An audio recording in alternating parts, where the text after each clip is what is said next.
We've got the latest census data from Statistics Canada. It paints a picture of a nation going grey. Statistics show a widening gap between the number of older and younger Canadians. It's likely to have major ramifications for the job market in the years ahead. Canada is at a very special place right now.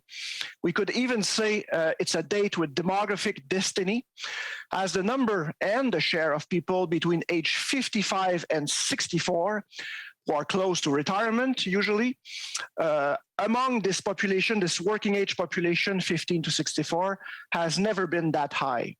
Actually, 1 in 5 Canadians among the working age population is currently between age 55 and 64. Likely to exit the labor force, if not already done. There are very large implications of this situation, and it is certainly one factor explaining the current labor shortages that Canada is experiencing. CBC's Brett Ruskin is tracking this story live from Halifax. I mean, these statistics, people might kind of go, oh yeah, rolling their eyes, but why do they matter, Brett? Well, Suhanna, I mean, if you're not part of the aging population or have relatives who are in the aging population, we're all aging, obviously, but the 65 plus as identified by Stats Canada. Well, let me explain why this might matter. So, picture the workforce in Canada as your bank account. Typically, you want more coming in than going out.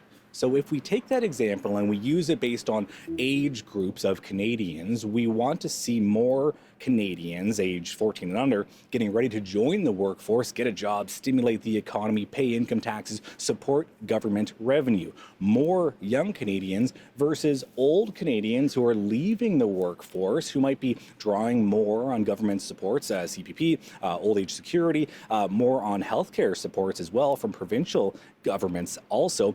That's not happening. We have more older Canadians versus that younger group. In fact, that older group is growing 6 times faster than the younger group. Right now, 7 million Canadians are in that 65 plus group.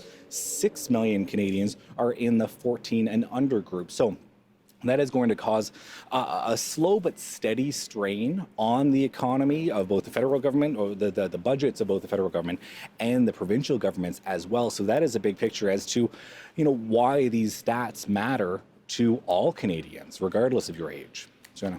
And there's also new information about gender, Brett. What's the story there? Sure. Well, it's a change in the way questions around gender are asked in the census. So 2016, we saw the question of sex being, are you male or are you female? That was the question. The question in 2021, this most recent census, the stats that we're talking about right now, had a different way to ask that. There were 2 questions now, the sex at birth, as well as the gender of the person now. So Stats Canada did some consultations, found this is a more inclusive way to ask those questions to determine gender, and it actually found that there were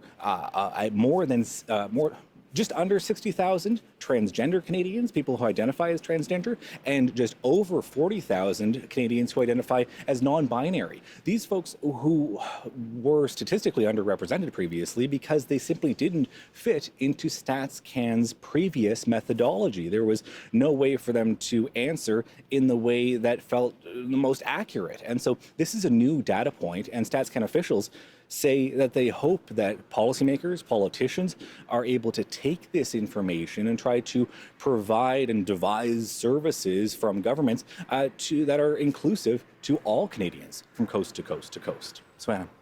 Thanks for that, Brett. That's CBC's Brett Ruskin in Halifax.